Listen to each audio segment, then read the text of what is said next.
መጽሐፍ ትረካ ደራሲ አሌክሳንደር ዱማስ ተርጓሚ ተሾመ ዳምጠው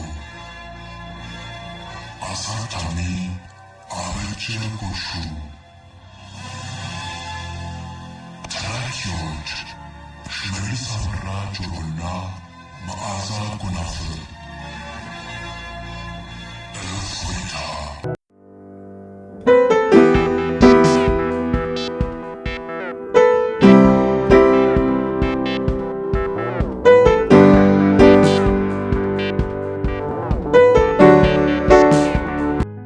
የሞንቴ ክሪስቶ እንደራሴ ከአልበርትና ጓደኞቹ ጋር በስፋት ከተጨዋወቱ በኋላ ግብዣው በተጠናቀቀ ሰዓት ሁሉም ወደ መጡበት ሲመለሱ አልበርት ለእንግዳው ቤቱን ያስጎበኝ ገባ።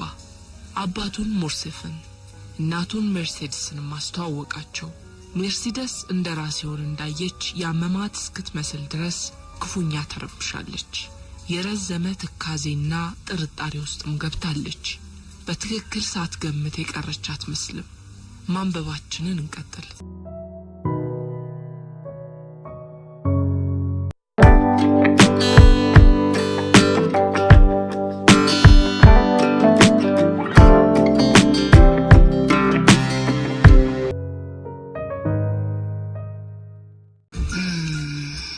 በነገራችን ላይ አባትህ በደንብ የተቀበለውና ያስተናገደው ይመስላል።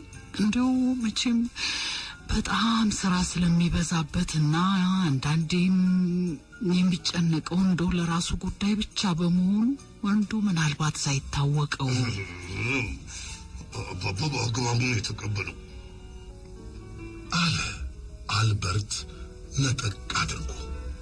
በዛ ላይ እንግዳው ስለ አባባ ጀግንነትና ክብር እያሞገሰ ሲናገር 30 ዓመት የሚያውቀው ይመስል ነበረ። አባባም ደስ ብሎታል። በጣም እንደሚዋደዱ ጓደኞች ሆነው ነበር የተለያዩት። አባባ እንደውም ወደ ምክር ቤት ሊወስዱ ፈልጎ ነበረ። ከዚህ በኋላ እናት ምንም አልተናገረችም። በራሷ ሐሳብ ከመመሰጧ የተነሳ ሳይታወቃት ቀስ በቀስ አይኖቿ ተከደኑ።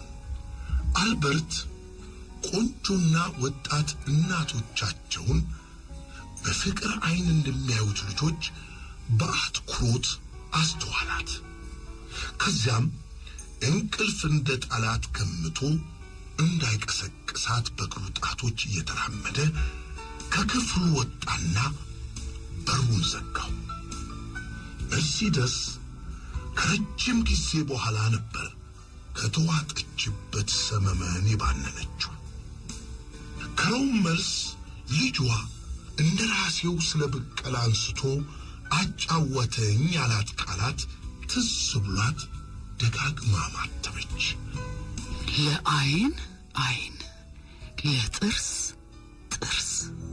ይህ በእንዲህ እንዳለ የሞንቴ ክሪስቶ እንደራሴ ከአገልጋዮቹ ጋር በተቀጣጠረበት ቦታ ደርሶ እንዲገዙለት ያዘዘውን ቤት ባለ ንብረት ከተገናኘ በኋላ የግዢውን ውል በመፈረም የገንዘብ ክፍያውን ፈጸመ። ቤቱ አውቴል በተባለው ከፓሪስ ወጣ ያለ ሰፈር ውስጥ ይገኛል። ከጥቂት ጊዜ በኋላ ግን እንደራሴው መሃል ከተማ ላይ ሌላ ቤት በመግዛቱ ይህን ቤት አልፎ አልፎ ንጹሕ አየር ለመቀበል ብቻ ይጠቀምበት ጀመር። ሰማኸኝ ወይ ቤቱስዮ? አለ እንደራሴው ቤቱን በገዛበት ዕለት በጣም የሚያቀርበውን አገልጋዩ። በአንድ ወቅት ፈረንሳይን ከአሁን በፊት እንደምታውቃት አልነገርከኝም? አዎ ጌታዬ፣ ግን ፈረንሳይን ዳር እስከ ዳር አላውቃትም። የፓሪስን ዳርቻስ? ኧረ የለውም ጌታዬ በማለት ሲመልስ ቤርቱሲዮ ከሰውነቱ ሽምቅቅ በማለቱ አንድ ነገር እንዳስደነገጠው ለእንደራሴው ግልጽ ሆኖለት ነበር። ያሳዝናል፣ በጣም ያሳዝናል አለ እንደራሴው። ምክንያቱም አሁን የገዛሁትን ቤት ዛሬ አመሻሽ ላይ ሄጄ ለማየት ስለፈለኩ ስለ ሰፈሩ አንዳንድ መረጃዎችን ትሰጠኛለህ ብዬ ነበረ። ስለ ሰፈሩ፣ ስለ አውቴል ናስ የመሰለው የቤርቱሲዮ የፊት ቀለም በጭንቀት በርበሬ መሰለ። ወደ አውቴል እንዴት ይፈልጋሉ? ምን የሚያስደነግጥ ነገር አለው? የቤተሰቤ አባል ነህ አይደለህም? ቤርቱሲዮ በእንደራሴው ቁጣ ያዘለ አስተያየት ተደናግጦ አንገቱን ደፋ አደረገ። መልስ ግን አልሰጠም። ምን ሆነሃል? አንተን ነው አለ እንደራሴው። ሰረገላዬ እንዲዘጋጅ ሁለተኛ ጊዜ ትእዛዝ እንድሰጥ ትፈልጋለህ? ቤርቱሲዮ ወደ ውጭ ሮጦ ከሄደ በኋላ የክቡርነታቸው ሰረገላ፣ የክቡርነታቸው ሰረገላ በማለት ጮክ ብሎ ተናገረ። በዚህ ጊዜ እንደራሴው ቁጭ ብሎ 2 ደብዳቤዎችን ይጽፍ ነበር።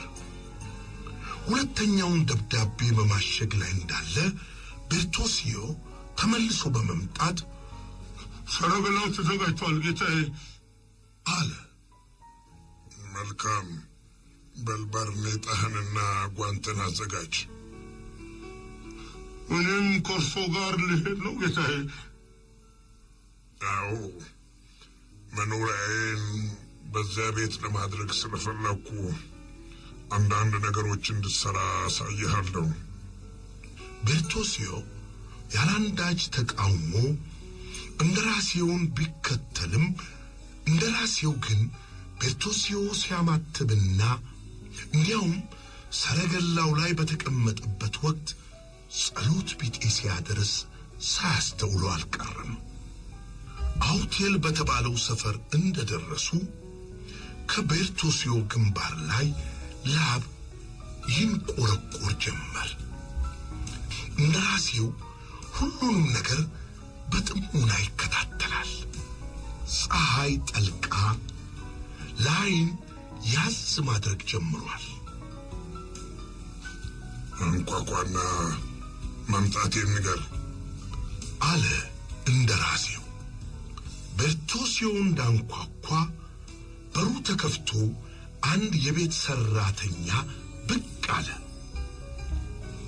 ያው አዲሱ ባለ ንብረት አለ ቤርቱሲዮ ውሉን ለሰራተኛ እያሳየ። ቤቱ ተሸጠ እንዴ ሲል ጠየቀ ሰራተኛው። አዎ አለ እንደራሴው። የቀድሞውን ባለ ንብረት በማጣታችሁ ቅሬታ እንዳይሰማችሁ ለማድረግ ሞክራለሁ። ኧረ ምንም ቅሬታ አይሰማኝም ጌታዬ። እንዲያውስ መቼ ብቅ ብሎ ጠይቆን ያውቃል? ይህንን ቤት ካየው ይኸው 5 ዓመት ሆነው።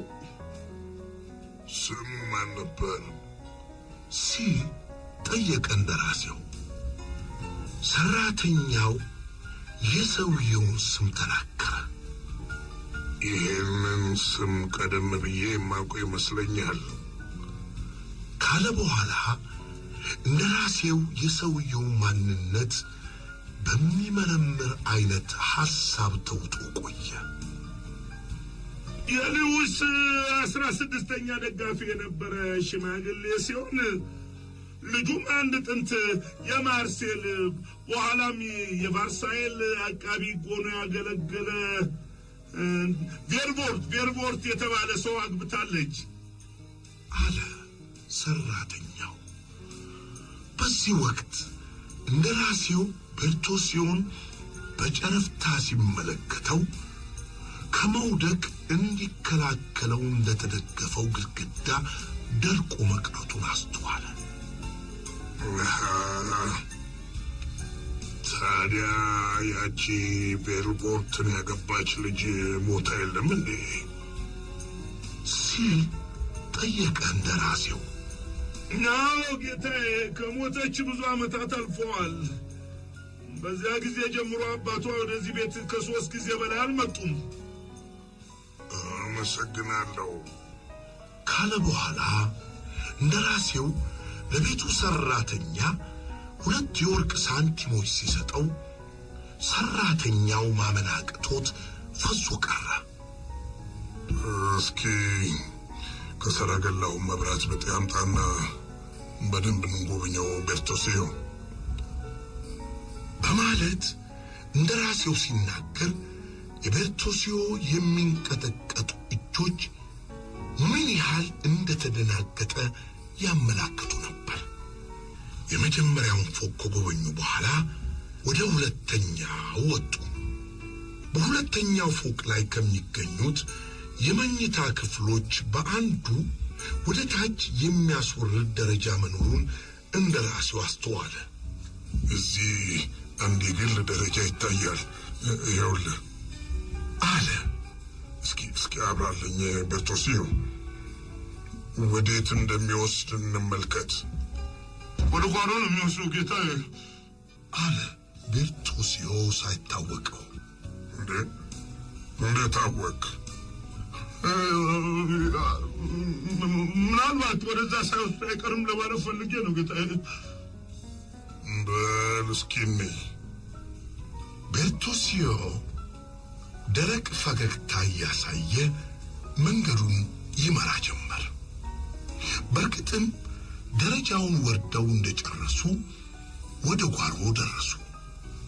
ልክ የውጩን በር እንደከፈቱ ቤርቶሲዮ ራሱን ስቶ ሊወድቅ እስኪደርስ ድረስ እንደ መዝለፍለፍ ስላደረገው መራመድ ተሳነው።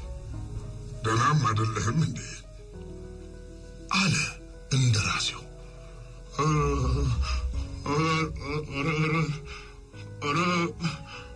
አለ ቤርቶሲዮ። የለውም ጌታዬ፣ የለውም። ከዚህ በኋላ መራመድ አልችልም። ምን ማለት ነው ሲል ጠየቀ እንደራሴው ረጋ ብሎ። በጣም እንግዳ ነገር ነው ጌታዬ። ፓሪስ ውስጥ ከሚገኙ ሰፈሮች ሁሉ አውቴልን መረጡ። አውቴል ውስጥ ከሚገኙት ቁጥር ስፍር የሌላቸው ቤቶች ውስጥ ደግሞ ይህንን ግድያ የተፈጸመበትን ቤት መረጡ። እውነትም የኮርሲካ ሰው ነህ ቤርቶሲዮ። ሁልጊዜ ሚስጥርና አምልኮት የተጠናወታችሁ። አባክት መብራቱን ያዝና ጓሮውን እንጎብኝ። ቤርቶሲዮ መብራቱን አንስቶ መራመድ ጀመረ። እንደራሴው ግን ዛፎች ችፍግ ብለው ከተተከሉበት ስፍራ ሲደርስ ቆመ። ቤርቶሲዮ ትዕግስቱ ተሟጠጠ። ወጣት ይበሉ ጌታዬ፣ እባክዎትን ይለመኑኝ፣ እባክዎትን ሲል ጮኸ። በትክክለኛው ቦታ ላይ የቆሙት። ምን ይቀባይራል? የምን ትክክለኛ ቦታ ነው? ሰውየው የወደቀበት ቦታ። ሳታብድ አልቀርህም ቤርቶሲዮ። የማን ሰውዬ? አለ እንደራሴው ቁጣ ሊል እየሞከረ። እባክህ ይልቅስ አንተ ተለመነኝና ምን ለማውራት እንደፈለክ ረጋ ብለህ አብራራልኝ። ለዚህ ጉዳይ አንድ ጊዜ ብቻ ለቄስ ቦርሰኒ ተናግሬያለሁ። እንዲህ አይነት ነገሮች በኑዛዜ ወቅት ብቻ ነው የሚነገሩት አለ ቤርቶሲዮ። እንግዲያውስ ቤርቶሲዮ አለ እንደራሴው ተሰላይቶ፣ ወደ ኑዛዜ ተቀባይ እንድልክ ይገደዳለሁ። የቤተሰቤ አባላት በማታ ቢሆን በቀን ወደ ጓሩ ለመሄድ እንዲፈሩ አልፈቅድም። ደግሞ ሳልደብቅ ልንገርህና በአንተ የተነሳ ፖሊስ ቤቴን እንዲፈትሽም አላደርግም። በአንድ ወቅት የኮንትሮባንድ ነጋዴ እንደነበርክ እንጂ ሌላ ጉድ እንዳለብህ የማውቀው ነገር የለኝም። ከአሁን በኋላ የኔ አገልጋይ አይደለህም ቤርቶሲዮ። ጌታዬ ሲል ራሱን ያዘ ቤርቶሲዮ። እስከዚህ የሚያስከፋው ከሆነ እነግረውታለሁ ጌታዬ፣ ሁሉንም አስረዳውታለሁ። እንግዲያው ጥሩ አለ እንደራሴው። ግን ውሸት ለመናገር አስበህ ከሆነ ከልብ ምከር። ከመዋሸት ጭራሹን አለመናገር ይመረጣል። ኧረ እንደሱ አይደለም ጌታዬ፣ በነፍስና በስጋዬ ምልልዎታለሁ። ግን ከየት ልጀምር? ቆይ እኔ ምንም ማውቀው ነገር አለ። ብቻ ከመጀመሪያው ጀምር። ምን ቄስ ወሲኒ የነገረው ይመስለኛል። አዎ በመጠኑ ነግረውኛል። ግን የነገሩኝ ከ7 እና ከ8 ዓመታት በፊት በመሆኑ አሁን ምን እንዳሉም ትዝ አይለኝም። ጥሩ እንግዲያውስ ነገሩ የጀመረው በ1815 ቢሆንም ልክ ትናንት እንደተደረገ ቁልጭ ብሎ ነው የሚታየኝ። ታላቁ ወንድሜ ለናፖሊዮን ያገለግል ነበረ። ሙሉ ለሙሉ የኮርሲካ ተወላጆችን በሚያቅፍ ብርጌድ ውስጥ የ50 አለቃ ሆኖ ነበር የሚያገለግለው። ይህ ወንድሜ ከወንድምነቱ በላይ ብቸኛ ጓደኛዬ ነበር። እኔ 5 እሱ ደግሞ የ18 ዓመት ልጆች እያለን ወላጆቻችን በመሞታቸው ልክ እንደ ልጅ ታቅፎ ያሳደገኝ አባቴም ነበር። በ1814 ዓመተ ምህረት በሊዩስ 16ኛ ዘመን ሚስት አገባ።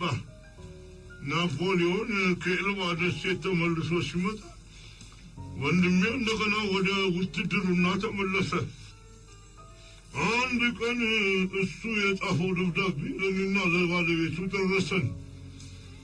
ደብዳቤውም ሰራዊቱ ስለተበተነ ወደኛ እንደሚመጣ ገልጾ በድብቅ ከእኔ ጋር ግንኙነት ባለው የሆቴል ባለቤት አማካኝነት ገንዘብ እንድልክለት ጠየቀኝ። ግን ቀደም ሲልም እንደነገርኩህ ወንድሜን እጅግ በጣም ስለምወደው ገንዘቡን በሰው ከመላክ ይልቅ ራሴ ልወስድለት ወሰንኩ። 1000 ፍራንክ ነበረኝ። ግማሹን ከባለቤቱ ዘንድ አድርጌ ግማሹን ይዤለት ሄድኩ። በዚያ ወቅት ደቡብ ፈረንሳይ በደም ጎርፍ ትታጠብ ነበር። የፈረንሳይን ደጋፊ ተብሎ የሚጠረጠር ሁሉ ይታደን ይገደል ነበረ። እኔ እንኳን አንድ ተራ የኮርሲካ አጥማጅ በመሆኔ ማንም አይጠረጥረኝም። የእናቴ ልጅ ግን የናፖሊዮንን ዩኒፎርም ለብሶ ስለሚታይ እጅግ እንደሚያሰጋው አወቅኩ። መጀመሪያ ሄድኩት ወደ ባለ ሆቴሉ ጓደኛዬ ነበረ። የፈራሁት አልቀረም። ወንድሜ ወደዚሁ ሆቴል ሲወጣ በሩ ላይ ተገሏል።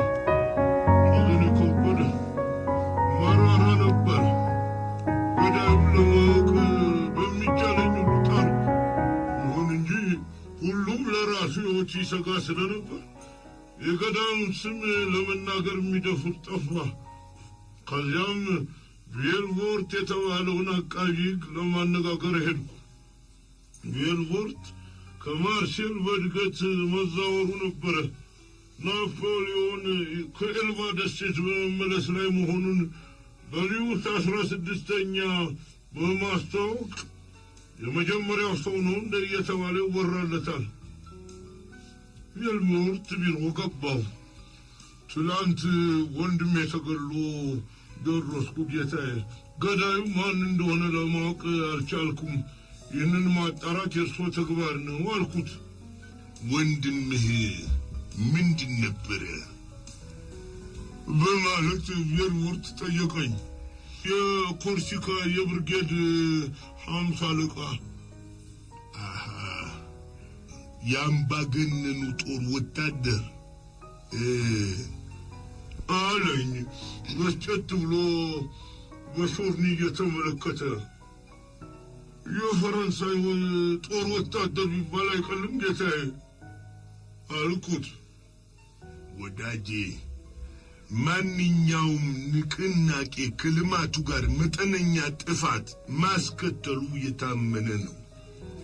ወንድምህም የዚህ ጥፋት ኢላማ በመሆኑ ምንም ልናደርግ አንችልም። አምባገነኑ በስልጣን ላይ በነበረበት ወቅት ወታደሮቹ ያደረሱትን ጥፋት አሁን አንበቀል ብንል ኖሮም ወንድምህን የሚጠብቀው ያው የሞት ፍርድ ነበር። አሁን የሚካሄደው ሁሉ የተለመደ ነው። በበቀላ ሕግ መሰረት የሚፈጸመው ሁሉ ተፈጽሟል፣ ይፈጸማልም። ምን አልኩ? አንድ አቃቢ ሕግ እንዴት እንዲናገራል? እናንተ ኮርሲካዎች ጤና የላችሁም፣ ሁላችሁም እብዶች ናችሁ አለ ቬልዎርት። ዛሬም ናፖሊዮን የሚገዛ መሰለ? አሁን ከቢሮዬ ውጣ። አልወጣም ብትል ግን ዋጋህን ታገኛለህ። በጣም ጥሩ በጣም ጥሩ አልኩት። ኮርሲካዎችን በደንብ ካወቃቸው ቃላቸውን እንዴት እንደሚያከብሩ ሳትረዳ አትቀርም። ወንድሜ ናፖሊዮንን በመደገፉ አንተ ደግሞ ለንጉሡ በማጨብጨብ አሟሟቱ ተገቢ ነው ብለህ ፈርደሃል። እኔም በሚሊዮን ከሚቆጠሩት የናፖሊዮን ክንዶች አንዱ ነኝ። የምነግርህ አንድ ቃል ይኖረኛል። እገልሃለሁ። ከአሁኗ ቅጽበት ጀምሮ በአንተ ላይ ብቀላ ለመፈጸም ቃል ገብቻለሁ። እኔ እናንተ ፊት ለፊት ስንገናኝ ዛሬ የመጀመሪያችን ነው። ለሁለተኛ ጊዜ ስንገናኝ የሕይወት የመጨረሻ ደቂቃ እንደደረሰ ቁጠረው። ከዚያም የተበታተነ ሐሳቡን ከማሰብሰቡ በፊት በሩን ከፍቼ ሮጥኩ። ምን አለ እንደራሴው የቤርቶሲዮን ንግግር አቋርጦ።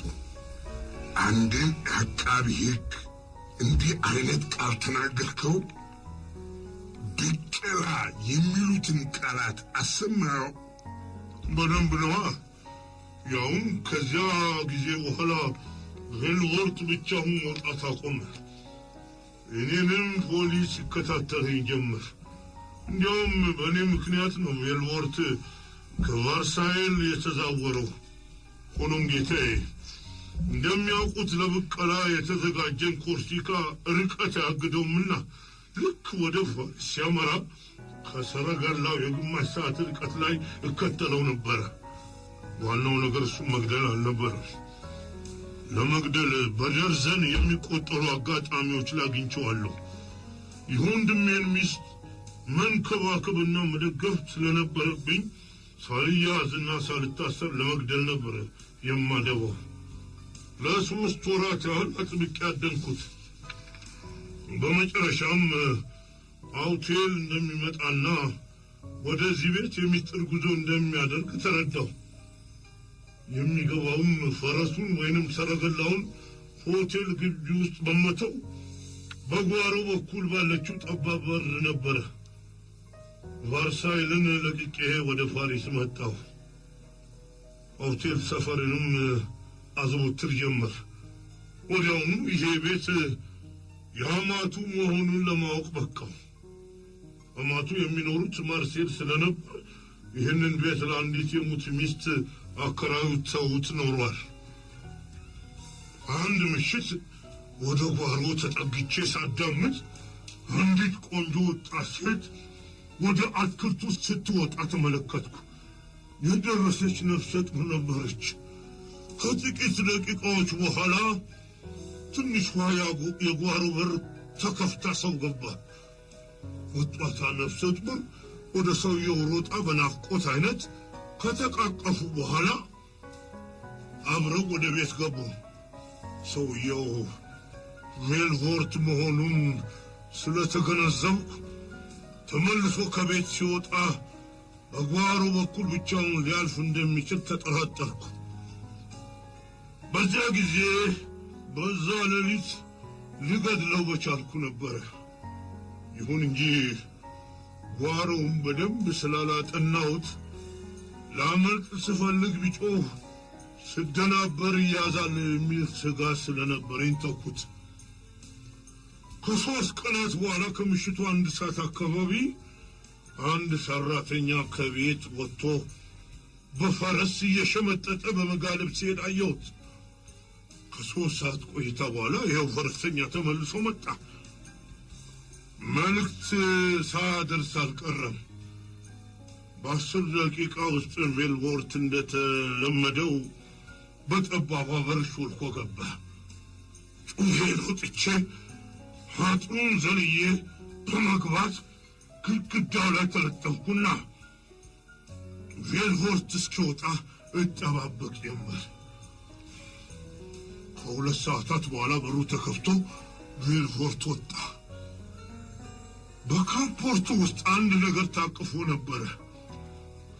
ጥላቼ ከጉጉት ጋር በመዋሃዱ ሜልቮርት ምን እንደሚያደርግ ለመከታተል ወሰንኩ።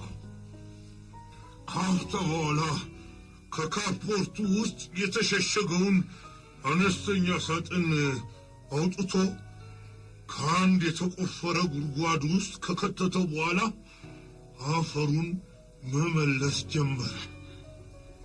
በዚያ ቅጽበት እንደ ነብር ዘልዬ ጡሜን ሽንጡ ላይ ከዘረመጥኩት በኋላ ቃሉን አክባሪ ቤርቶሲዮ ማለት እኔ ነኝ፣ ሕይወት ለወንድሜ፣ ገንዘብ ለሚስቱ አልኩት። ቃላቱን መስማቱን ልብ አላልኩም። መሬት ላይ በጀርባው ሲዘረር ድምፅ ማሰማት እንኳን አልቻለም። ሳጥኑን ከተቀበረበት አውጥቼ በትንሿ በር በኩል ሹልክ አልኩና ሮጥኩ። ሳጥኑ ብዙ ገንዘብ ኖሮታል ሲል ጠየቀ እንደ ራሴው አቋርጦ። አይ ገንዘብ አልነበረም ጌታዬ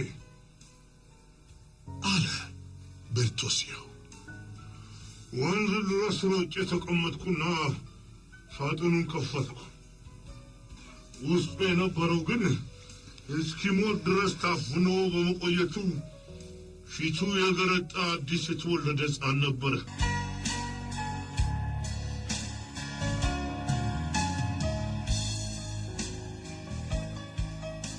ጆሮዬን ደረቱ ላይ ጣል አድርጌ ሳዳምጥ ልቡ የሚመታ ስለመሰለኝ ትንፋሽን ወደ አፉ በማስገባት አየር እንዲያገኝ ካደረግኩት በኋላ ሩብ ሰዓት እንደተጠባበቅኩ ለቅሶ ሰማሁ።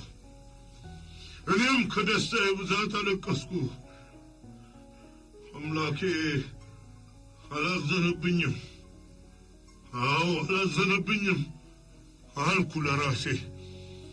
ምክንያቱም የሰው ሕይወት ሳጠፋ ተመልክቶ ይጠፋ የነበረን ሕይወት ነፍስ እንደዘራበት አድርጎኛልና። ከዛም ወደ እጓለ ማውታ ሄጄ የአጥሩን በር መጥሪያ ከደወልኩ በኋላ ሕፃኑን ትቼ በምችለው ፍጥነት ሮጥኩ። በ2 ሳምንታት ውስጥ ወደ ወንድሜ ሚስት ሄጄ ወንድሜ ቢሞትም ተበቅዬለታለሁና ሐዘንሽን መርሳት ይገባሻል ካልኳት በኋላ ሁሉንም ነገር በዝርዝር አሳወቅኳት። የወንድሜ ሚስት ግን ሕፃኑን አምጥቼ እንደ ወላጅ ማሳደግና በቀላችንን እንድናስታውስበት ስሙን ቤንዴቶ ብቀላ ብለን መጥራት እንደነበረብን ነገረችኝ። እሺ